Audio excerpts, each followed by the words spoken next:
Sir, your mic is not. Oh sorry sorry. So यहाँ पे the question में उन्होंने बराबर इंटरप्रेट नहीं किया. क्वेश्चन में they were asking about the compound interest. They were asking about the compound interest. तो यहाँ पे जो मुझे मिला है that is my amount. That is my amount. That is my amount. That is 265.33. If you want to get the interest, interest कैसे मिलेंगे? Amount minus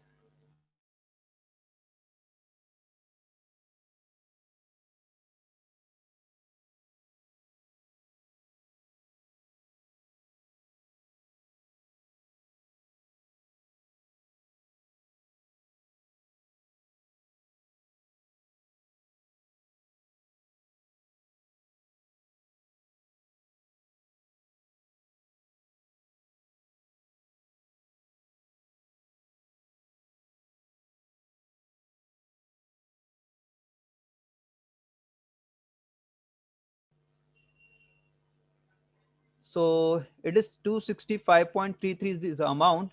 So we are getting the interest. तो interest कैसे निकालेंगे? Less कर देंगे. Minus 100 rupees जो starting of principal था, it will be what? 165.33. So 165.33 is the interest. तो फिलहाल इस क्वेश्चन में मैं बोल रहा हूँ compound interest they are asking, so it will be C option. तो C is the correct option. Okay. Now the next question is we are going to start with effective rate of interest, but उसके लिए पहले मैं तुम लोगों को पढ़ा दे रहा हूँ what is effective rate of interest. So yes, effective rate of interest. अब इसमें देखो क्या होता है, अगर तुम्हारे पास रेट ऑफ इंटरेस्ट अगर ईयरली है तो ठीक है, but whenever it is half yearly, quarterly और अगर मंथली आ जाए तो वहां पे you have to calculate the effective rate of interest. What you have to calculate the effective rate of interest. याद रखो जब भी हाफ ईयरली, मंथली या क्वार्टरली है, so you have to calculate the effective rate of interest. तो यहाँ पे एक फॉर्मूला है effective rate of interest, E is equal to 1 plus i raise to n minus 1. थोड़ा मैं ये एग्जाम्पल लेके फिर तुम्हें एक्सप्लेन करता हूँ क्या होता है effective rate of interest in short.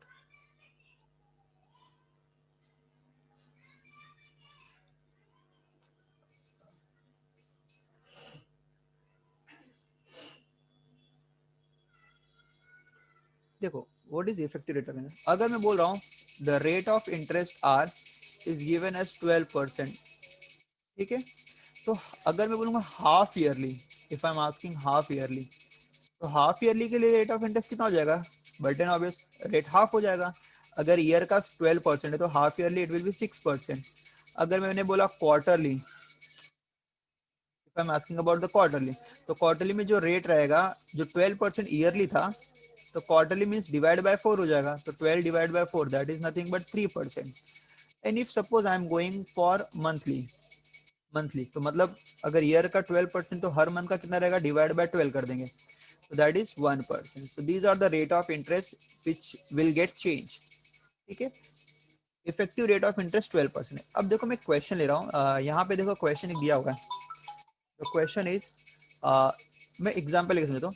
₹5,000 is invested in term deposit scheme that fetches interest 6% per annum. कितना दिया rate? 6% per annum, compounded quarterly. Compounded quarterly. What will be the interest after 1 year? What is the effective rate of interest? ठीक है. यहाँ पे देखो तुम्हारे पास क्या, अगर मैं एक छोटा सा बोलूँ, अगर किसी बंदे को मैंने 5,000 रुपीज दिए, 5,000 रुपीज दिए, ठीक है, और मैंने बोला कि ईयरली रेट रहेगा 12%. कितना रहेगा ईयरली रेट? 12%. तो मुझे बताओ अगर 12% ईयरली रेट इंटरेस्ट 12% रहेगा, और मैंने बोला कि वो बंदे से मैं जो इंटरेस्ट चार्ज करूंगा वो ईयरली नहीं बल्कि हाफ ईयरली चार्ज करूंगा. I will charge half yearly. I will charge half yearly. I will charge half yearly. Yearly नहीं बल्कि हाफ ईयरली. तो वो मुझे बंदा एक साल बाद कितना पैसा रिटर्न करेगा? एक साल बाद कितना? तो देखा जाए तो मेरे पास अभी हाफ ईयरली है, तो यहाँ पे मैं हाफ ईयरली करूंगा तो फर्स्ट हाफ ईयर के लिए अलग से निकालूंगा, then I will do it for second half year. ठीक है. I will do for first half year and then second half year. Okay, so let's do for the first half year. First half year के लिए निकालते हैं, तो first half year के लिए interest निकालूंगा मतलब सिर्फ आधे साल के लिए, ठीक है। तो मेरा बेसिकली क्या रहेगा, इट विल बी 5000, ठीक है। रेट कितना रहेगा, 6%, that is 6। I am going for the first half year, तो मतलब यहाँ पे मैंने रेट हाफ कर दिया, तो ये 1 रिप्रेजेंट द काउंटर, मतलब फर्स्ट हाफ ईयर है अपॉन 100। तो 0 और 0 कैंसिल हो जाएंगे, तो आंसर तुम्हारे पास कितना मिलेगा, 6 5 that is 300 for the first half year. This is my interest for the first half year. This is my interest for the first half year. Now we are going to second half year. तो मैंने बताया simple interest नहीं, we are dealing with the compound interest, we are dealing with, और compound interest में half yearly quarterly ये सब आएगा। अब सेकेंड हाफ ईयर के लिए सबसे पहले मैं यहाँ पे निकालूंगा अमाउंट कितना हो रहा है after the first half year. तो तुम्हारे पास 5000 तो पहले से ही था, plus 300 is getting added, which is my interest for the first half year, so it will be 5300.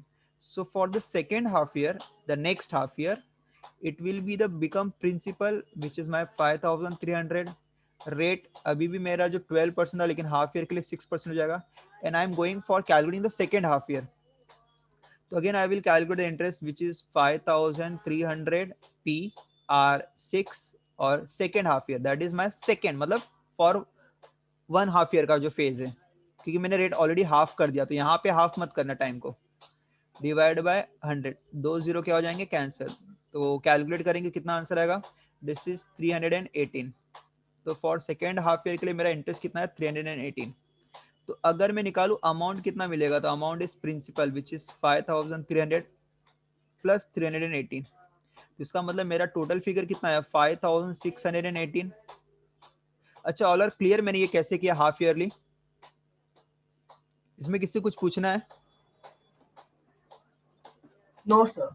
हाँ, अब रुको, अगर मैंने 6% में किया, अगर मैं एक साथ 12% निकालूंगा तो भी तो आंसर सेम आना चाहिए ना।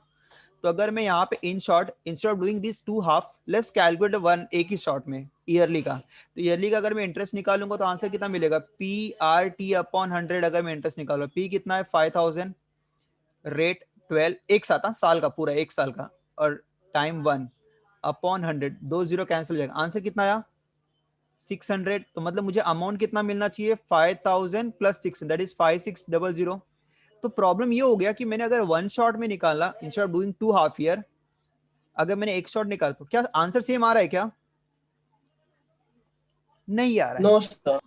तो यहाँ पे ये कहने का मतलब है कि if you are having a rate of interest as 12%, तो अगर तुम उसको हाफ ईयरली करोगे, if you are doing half yearly, तो 2 हाफ पार्ट में करोगे, दोनों को ऐड करोगे, तुम्हारा जो आंसर आएगा, या सबसे पहले जो तुम्हारा इंटरेस्ट आएगा विच इज 618 है यहाँ पे। तो इफेक्टिव रेट ऑफ इंटरेस्ट में मेरा इंटरेस्ट वो नहीं आ रहा है, मतलब अगर मैं सीधे 12% एक साथ दो 12%, तो मुझे पूरा 618 मतलब 680 नहीं आ रहा, बल्कि 600 ही आ रहा है। इसका मतलब मेरा जो रेट ऑफ इंटरेस्ट है वो चेंज हो चुका है, मतलब हाफ ईयरली के लिए मैंने 6 और 6 पकड़ा, that is correct. But if you are going for yearly, yearly के लिए you have to calculate the effective rate of interest, that is called as capital. मतलब ये 12 नहीं बल्कि कुछ और हो जाएगा 12 का, तो there you have to calculate the effective rate of interest. और यहाँ पे इफेक्टिव रेट ऑफ इंटरेस्ट का फॉर्मूला है, ऊपर दिया हुआ है, 1 plus i raise to n minus 1, 1 plus i raise to n minus 1। क्या फॉर्मूला है, it is 1 plus i raise to n minus 1। अब मैं इसके थ्रू निकालता हूँ कि कैसे आंसर आएगा। देखो 1 plus i raise to n minus 1 क्या है, this is effective rate of interest, where n is called as conversion period. Conversion मतलब अगर हाफ ईयरली रहा तो 2 लिखेंगे, क्वार्टरली रहा तो 4 लिखेंगे, और मंथली रहा तो 12 लिखेंगे। समझ में आ, फिर से बता रहा हूँ, हाफ ईयरली रहा तो 2 लिखेंगे, क्वार्टरली रहा तो 4 लिखेंगे, और मंथली रहा तो 12 लिखेंगे। तो E इज इक्वल टू, चलो वैल्यू पुट करो, 1 plus i which is 0.12 raise to 2 minus 1। जरा कैलकुलेट करो ना ये फिगर, 1.12 का स्क्वायर करो, अच्छा मतलब इंटू इक्वल टू 2 बार। एक ही बार, एक ही बार, इनटू इक्वल टू एक ही बार, क्योंकि एक ही बार में स्क्वायर दे देता ओके हूं। ओके। पहले 1.12 और into equal to sir 1.254। 1.254 minus 1। अरे रुको, यहाँ पे ये जो आई है ना, आई बाय एन भी है यहाँ पे, sorry, 1 plus I by n raise to n है वो। रुको यहाँ पे मैं फिर से लिख दे रहा हूँ, इरेजर, हाँ हाँ, ये formula, sorry, effective rate of interest E is equal to 1 plus I by m raise to m minus 1, where m is called as conversion factor, मतलब 2 लेना है, सॉरी ये formula E is equal to, इसमें put up करो 1 plus I की value कितनी है 0.12 m half yearly, तो divide by 2 and then raise to 2 भी करना है और माइनस 1। अब कैलकुलेट करो, मतलब इट विल बी 1 प्लस 0.06 का स्क्वायर और माइनस 1। सो स्क्वायर करके 1.123 आ रहा है। वन पूरा फिगर बोलो मुझे, पूरा 1.1236 1236 और माइनस 1 करना है। अब आंसर बोलो, बराबर। और अगर मुझे इसको परसेंटेज में करना है इफेक्टिव रेट को, तो मल्टीप्लाई बाय 100 कर देंगे, मतलब इफेक्टिव रेट कितना सॉरी 12.36%। हाँ, मतलब basically this is my effective rate of interest 12.36। मतलब मैं जो 12% लेके सॉल्व कर रहा था, अगर मैं दो हाफ ईयर में इसको सॉल्व करूँ, 2 हाफ ईयर में, तो instead of doing 2 half year, अगर मैं इसको एक साथ करूंगा, एक साथ ईयरली, तो मुझे वहां पे इफेक्टिव रेट ऑफ इंटरेस्ट 12 नहीं बल्कि 12.36 लेना पड़ेगा। Are you clear with this? Are you clear with this? Yes, sir. Yes sir.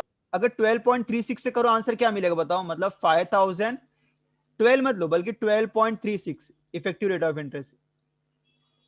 अभी कैलकुलेट करो, आंसर अप्रोक्सीमेटली इंटरेस्ट 618 आएगा। देखो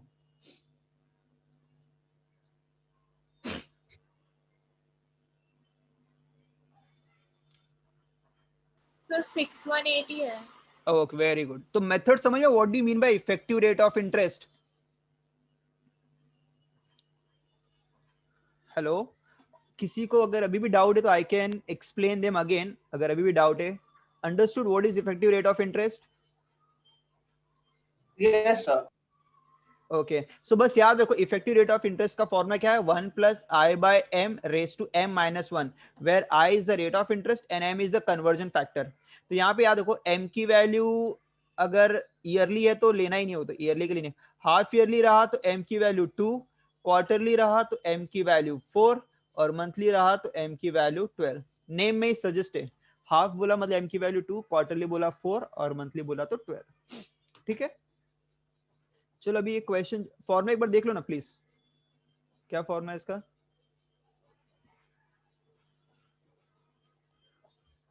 यहाँ पे लिखा है, रुको मैं बता दे रहा हूँ कहाँ पे है। It is over here, 1 plus I by M raise to m minus 1। ठीक है, अभी we are going to do the next question. I think it is question number, yes, third one था। The effective rate of interest compounding to a nominal rate 3% per annum comparable half yearly is। चलो calculate करो, बताओ answer क्या आता है इसमें?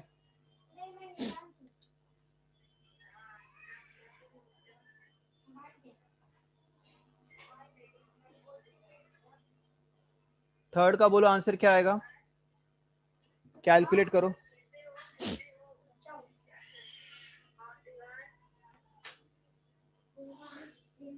Calculate किए? यहाँ पे मैं सॉल्व कर दे रहा चाहता हूँ हिंट के लिए। इफेक्टिव रेट ऑफ इंटरेस्ट निकालना तो E is equal to 1 plus I which is 0.03, half yearly तो डिवाइड बाय 2 करेंगे एंड रेज टू 2 करेंगे माइनस 1, और जो आंसर आएगा उसको परसेंट में करने के लिए मल्टीप्लाई बाय 100 कर देंगे, मल्टीप्लाई बाय 100 कर देंगे, that will give you in percentage. Now calculate करो। It's answer C. C, which is 3.0225. Okay,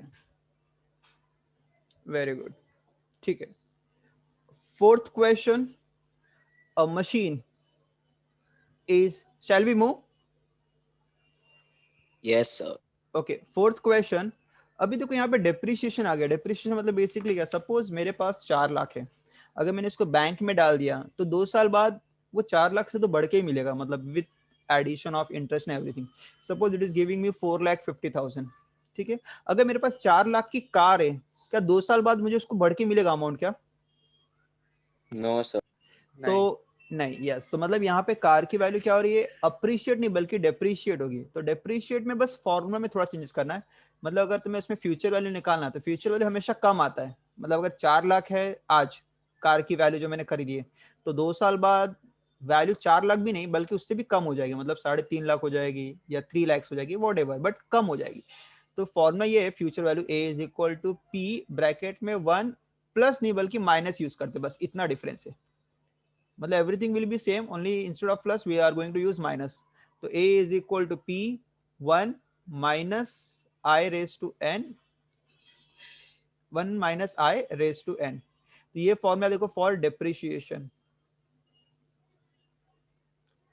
ठीक है। सो एक काम करो, चलो हम लोग वैल्यूज पुट अप कर लेते हैं। अ मशीन इज अभी देखो मुझे एक एक करके बताओ। A machine is depreciated at the rate of 20% on reducing balance. The original cost of the machine was 1 lakh and it is ultimate scrap value, scrap value मतलब लास्ट में इतना हो गया उसके वैल्यू अब 30,000। The effective life of the machine we have to calculate. तो मतलब final value कितनी हो गई, मतलब फ्यूचर वैल्यू 30,000 है। आज प्रेजेंट वैल्यू कितनी है उसकी, 1 lakh, that is 1 lakh. 1 minus I, rate of interest 20% है, 20 डिवाइड बाय 100 विच इज 0.2। तो 0.2 raise to n, n we have to calculate.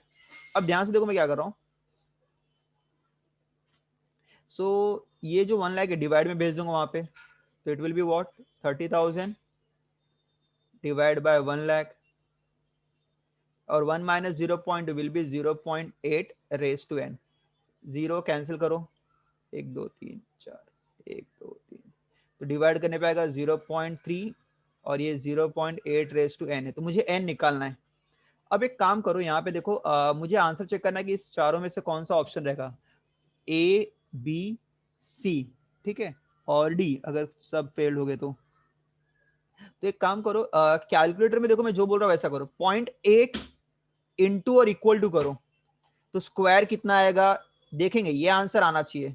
Cube ये देखेंगे, आंसर इतना या इससे लेस आ रहा है तो बस बताओ मुझे। तो 0.8 का स्क्वायर देखो एक बार इक्वल टू करके देखो कितना आ रहा है, कुछ मत करो, 0.64। एक बार और इक्वल टू करो, 0.512 512 और करो, इससे 0.3 या उससे तुरंत लेस होना चाहिए, मतलब पावर 2 हो गया, पावर 3 हो गया। एक बार और करो, 0.4096 तो अभी भी मतलब 4 साल से भी ज्यादा रहेगा। और करो वन मोर टाइम, 0.32769 हाँ मतलब 5 इयर्स के क्लोज में, बट 5 इयर्स से भी अभी भी नहीं, अभी और आगे जाना है क्योंकि 3-1 या 3-2 आ रहा है। तो 5 इयर्स की बात करो, अब शायद कम हो जाएगा। 0.262144 ओके, मतलब 5 में 3-1 आ रहा था और 6 में 0.26, मतलब मेरा जो आंसर रहेगा 5 और 6 ईयर के बीच में रहेगा। तो इसमें चेक कर लेंगे और इसमें से कोई ना कोई ऑप्शन तो रहेगा 5 और 6 के बीच में, मतलब अप्रोक्सीमेटली 5.4। मेथड क्लियर है? Yes, sir. Okay, so this is, we have the fourth question.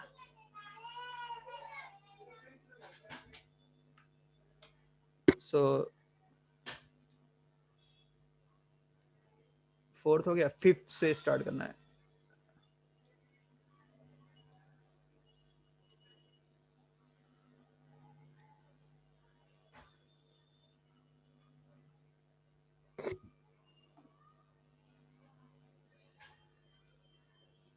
ठीक है, यहाँ पे फिफ्थ क्वेश्चन में इस बार हाफ ईयरली बोला है। फिफ्थ में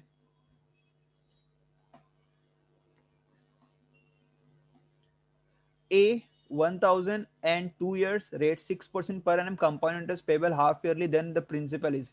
अब यहाँ पे देखो क्वेश्चन में इन केस अगर ईयरली आया तो ठीक है, लेकिन अगर समझो कि हाफ ईयरली आया, क्वार्टरली आया या कुछ भी आया बेसिकली, तो वहां पे देखो तुम्हें क्या करना है, इफेक्टिव रेट ऑफ इंटरेस्ट नहीं, इफेक्टिव रेट ऑफ इंटरेस्ट अगर क्वेश्चन पूछा है तो बस वो फॉर्मूला यूज करना। अब यहाँ पे अगर तुम्हें प्रिंसिपल दिया है, अमाउंट पूछा है, या अमाउंट दिया है, प्रिंसिपल पूछा है, बट प्रॉब्लम ये है कि तुम्हारे पास जो रेट बोला है वो रेट हाफ ईयरली या क्वार्टरली में ऐसा मेंशन किया है। तो फॉर्मूला तुम्हारा ये हो जाएगा, A is equal to P bracket में 1 plus I by M raise to m minus, नहीं बस i by m raise to m into n, ये ध्यान देना बस। a is equal to p 1 plus i, मतलब बस चेंजेस क्या हुआ, इधर डिवाइड बाय m आ गया, ध्यान से देखो यहाँ पे डिवाइड बाय m आ गया और यहाँ पे मल्टीप्लायर बाय m आ गया, बस इतना ही डिफरेंस है, ठीक है। यहाँ पे डिवाइड बाय m और यहाँ पे मल्टीप्लाई बाय m आ गया, ठीक है। बाकी n सेम ही होगा ना? नहीं, m मतलब बोलेंगे हाफ ईयरली या क्वार्टरली, तो उसके हिसाब से जो हाफ ईयरली बोला तो m2 रहेगा, क्वार्टरली बोला तो 4 रहेगा, मंथली बोला तो 12 रहेगा, और n क्या रहेगा, नंबर ऑफ ईयर्स, मतलब क्वेश्चन में कितनी ईयर्स के लिए बोला है, मतलब जो तुमने पैसे डिपॉजिट किए 2 ईयर्स के लिए है कि 3 ईयर्स के लिए है कि 4 ईयर्स के लिए, तो n should be in years, यहाँ पे मैं इसको भी मेंशन कर दे रहा हूँ,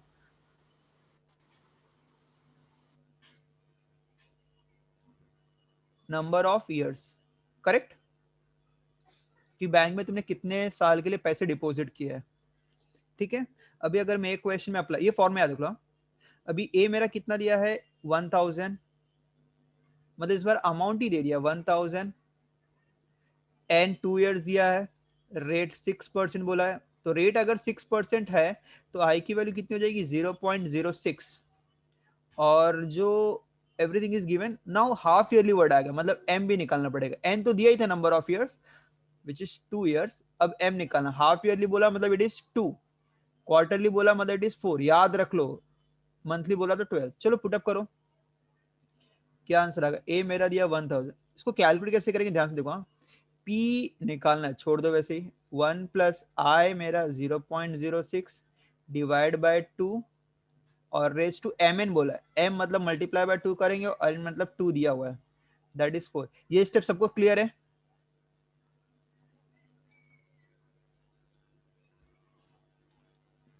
टू टू जा 4, एक काम करो इन दोनों को ऐड करेंगे 1.03 रेज टू 4 करो,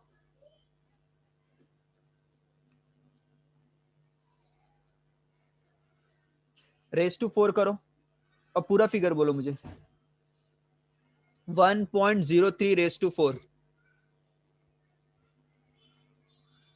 1.1255 आगे 1.1255 0881 0881, ओके। सो अगर मुझे P निकालना तो दैट इज 1000 डिवाइड बाय करना पड़ेगा 1.212550881, कितना आंसर आएगा?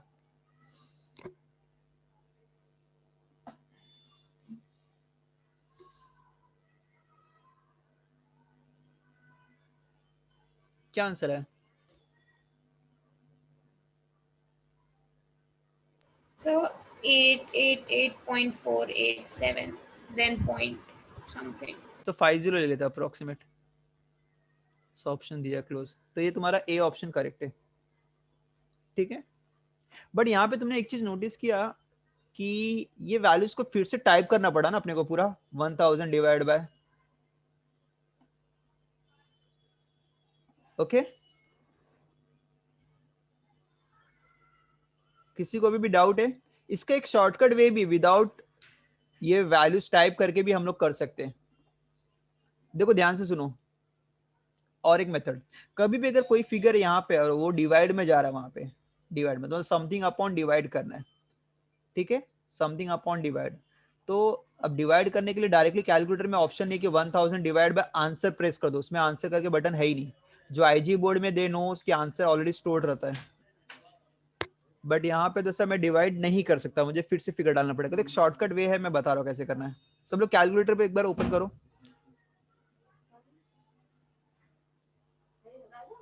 1.03 रेज टू 4 कितना होगा बताओ मुझे एक बार कैलकुलेटर में, ये फिगर आया सबका, ये फिगर आया, यस और नो? Yes sir. हाँ अब रुको, कुछ करना मत, ये फिगर है दोस्तों, कभी भी अगर तुम उसको वहां लेके जा रहे हो, मतलब तुम्हें क्या करना है, यहाँ पे इस नंबर का रेसिप्रोकल करके 1000 से मल्टीप्लाई करना है। अब ध्यान सुनो, जब ये नंबर यहाँ जाएगा तो उसका रेसिप्रोकल कैसे करते हैं, याद देखो कभी भी ट्रांसफर होता है मतलब यू आर डूइंग रेसिप्रोकल, तो उसमें देखो ऑप्शन है, पहले डिवाइड दबाओ फिर इक्वल टू दबाओ, डिवाइड फिर इक्वल टू, इतने पे रुक जाना बस। पहले तुम लोग क्या जाना, डिवाइड और इसके बाद इक्वल टू। तो जैसे तुमने दबाया मतलब वो रेसिप्रोकल हो चुका है। अब उसमें सिर्फ 1000 का मल्टीप्लाई कर दो, डन। 1000 का मल्टीप्लाई कर दो, आंसर सेम है। हाँ सर आया।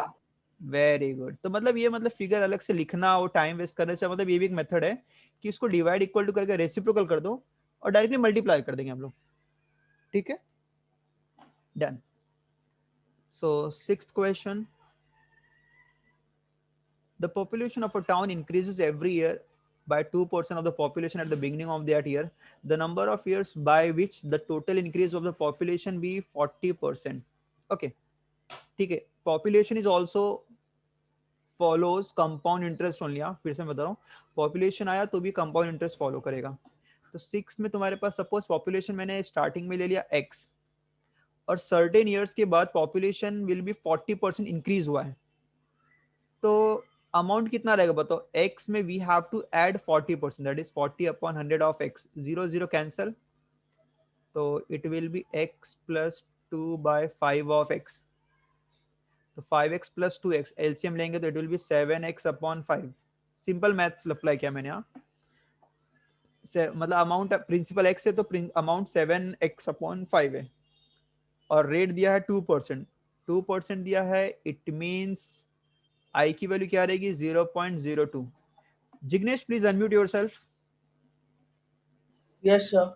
Okay very good. सो देखो यहाँ पे हम लोग को भी फॉर्मूला यूज करना। Now tell me, a is equal to p1 plus r upon 100। Can you feed the value and tell me the answer, what will be the next step.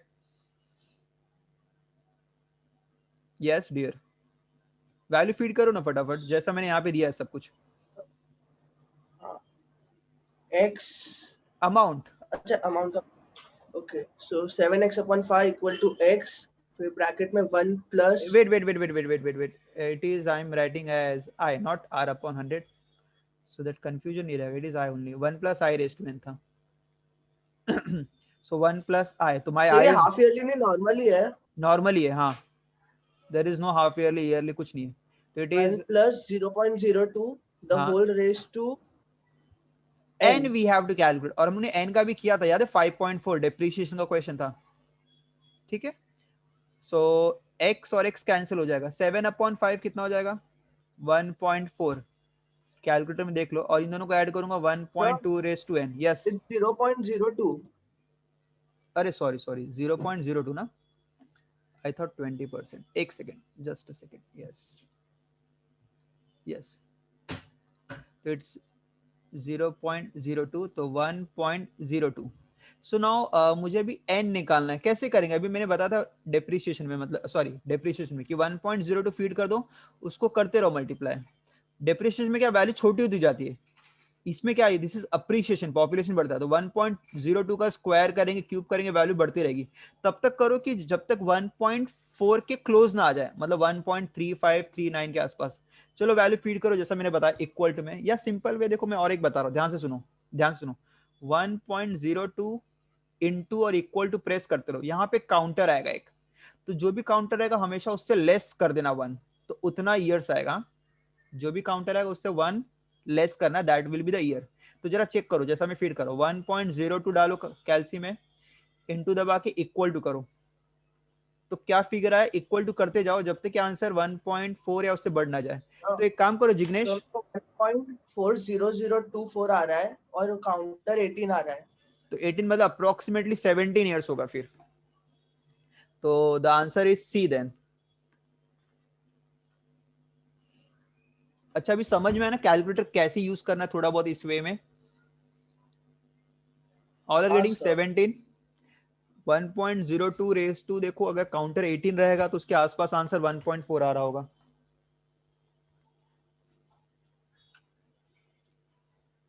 ठीक है, seventh question,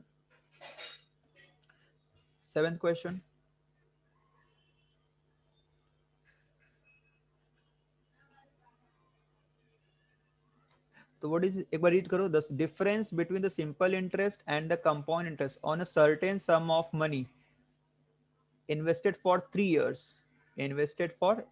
at 6% per annum is given as 110.6016. Find the principal, मतलब मुझे principal निकालना, तो यहाँ पे मुझे variable को अज्यूम करके सॉल्व करना पड़ेगा. Let A be the amount and P be the principal. जरा ध्यान से देखो क्वेश्चन कैसे कर रहा हूँ मैं. Question number 7. तो पहले मैं सिंपल इंटरेस्ट कर लेता हूँ. तो सिंपल इंटरेस्ट का फॉर्मूला क्या रहेगा, P R T upon 100. P is the principal, I will assume as X, rate 6, time 3 years upon 100. तो 6 3 जा 18. तो सिंपल इंटरेस्ट कितना मिलेगा, 18 अपॉन 100, 0.18x. ये हो गया first part.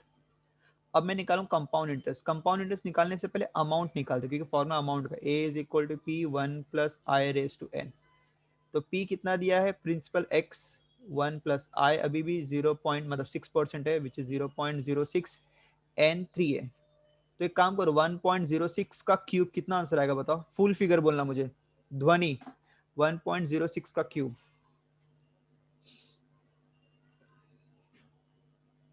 So 1.191016. 1.191016. Okay, very good. So this is my A. But मुझे भी ए नहीं, मुझे तो कंपाउंड इंटरेस्ट चाहिए. तो कंपाउंड इंटरेस्ट कैसे निकालेंगे, मतलब ये मेरा इंटरेस्ट है, सॉरी अमाउंट है 1.191016 ऑफ एक्स. तो कंपाउंड इंटरेस्ट होता है A minus P, which is 1.191016 of X minus principal is X. तो 1 पॉइंट इसमें से 1 लेस कर दो, तो आंसर आएगा 0.191016 ऑफ एक्स. ठीक है. तो डिफरेंस क्या दिया, कंपाउंड इंटरेस्ट और सिंपल इंटरेस्ट. हमेशा कंपाउंड बार होता है. कंपाउंड इंटरेस्ट और सिंपल इंटरेस्ट का डिफरेंस इज गिवन एज 110.16. तो it will be 0.191016 of x, 110.16. तो x is equal to, divide करके बताओ ना कितना आंसर आएगा.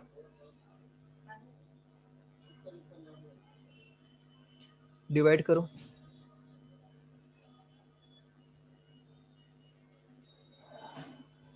क्या आंसर आता है, that is 110.16 divide by 0.191016. Kanika, answer. So 576.70 and ahead. 57. तो इसमें तो एक भी आंसर दिख नहीं रहा है मुझे. Already the Sir, same answer. हाँ, आपने compound interest minus simple interest का वैल्यू कंपाउंड इंटरेस्ट का ही वैल्यू लिखा है ओ सर. हो. अच्छा, यहाँ मैंने लेस नहीं किया है कोई. Okay okay, I just wrote only. अच्छा, तो यहाँ पे actually compound interest minus simple interest का डिफरेंस लिखना था, मैंने सिर्फ कंपाउंड इंटरेस्ट लिखा. Yes dear, okay, thank you dear. तो it is what 0.191016 of X. ये कंपाउंड इंटरेस्ट और सिंपल इंटरेस्ट 0.18 ऑफ एक्स. तो लेस करो ना, 0.1 एक्स मतलब बस ये आगे का 191016 में से 0.18 लेस करो.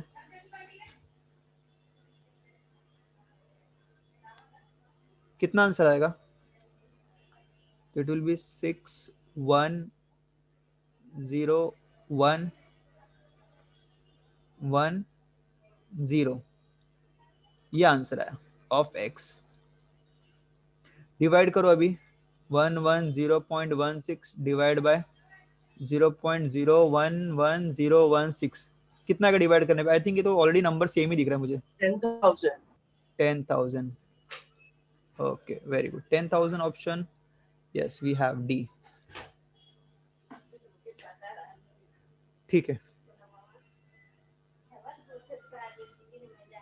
8. The useful life of a machine is estimated to be 10 years and the cost rupees 10,000. The rate of depreciation is 10% per annum. The scrap value at the end of its life is. मतलब 10 साल बाद, मतलब 10 साल तक उसका life है, 10 साल के बाद उसकी वैल्यू क्या हो जाएगी. जो आज मशीन खरीदा 10,000 में, तो डेप्रिसिएशन का फॉर्मूला यूज करेंगे. So it will be what, A P raise to n. P कितना दिया है, 10,000. depreciation is always minus 0.1 raised to n, sorry 10. सो एक काम करो, अभी फटाफट कैलकुलेट. अभी मैंने तुम लोगों को कैलकुलेटर के ट्रिक्स भी बता दिए. तो 1 माइनस 0.1 इज 0.9. तो फटाफट करो, 0.9 रेज टू 10 करो, मल्टीप्लाई बाय 10,000. कितना आंसर आता बताओ.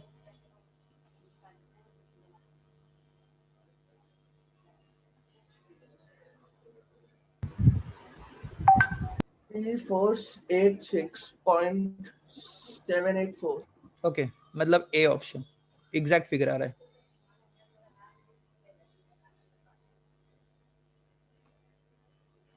नाइन्थ क्वेश्चन सॉल्व करो. इफेक्टिव रेट ऑफ इंटरेस्ट फॉर्मा में लिखी तरह क्वार्टरली इस बार है. E is equal to 1 plus I by m raised to m minus 1. तो जो भी आंसर आएगा मल्टीप्लाई बाय 100 कर देना है. और I की वैल्यू तुम्हारे पास कितना है for this nominal rate 7%, that is 0.07. चलो कैलकुलेट करो. ध्वनि आंसर देना तुम्हें इसका.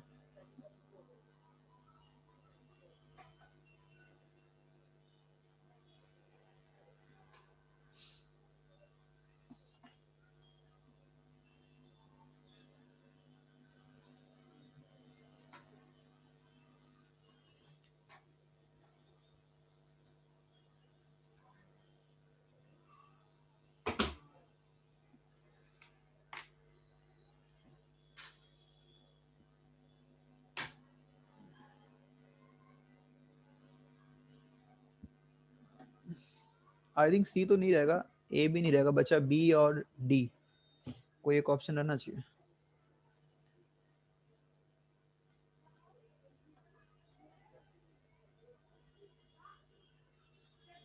ध्वनि you got the answer dear? No, sir, I'm just solving it. 1 minute. Yeah take your time. और इट इज क्वार्टरली. हाँ तो quarterly means M4. M is 4.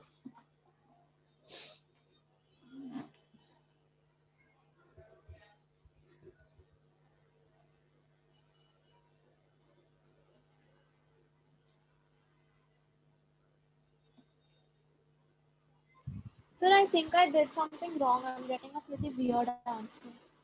Okay. So just I'm writing over the values over here. Just check whether you are right correctly or not. So 1 plus I 0.07 divide by 4 करना था, raise to 4 करना है and minus 1. और जो भी answer आएगा percent में करने के लिए मल्टीप्लाई बाय 100. तो पहले काम करो 0.07 डिवाइड बाय 4 करो और उसमें जो भी आंसर आएगा 1 ऐड कर दो. कितना फिगर आया? So yes 1.0175. 1.01 0175. Okay, now do this calculation. Yes, Jignesh. no, sir, I was just telling the answer. Okay. अभी एक काम करो ध्वनि 1.0175 को रेस टू 4 करना है. तो पता नहीं कैसे करना. पहले फिगर लिखो इनटू और इक्वल टू 3 बार प्रेस करो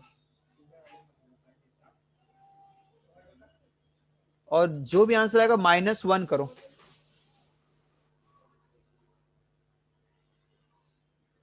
क्या फिगर आया डिस्प्ले में?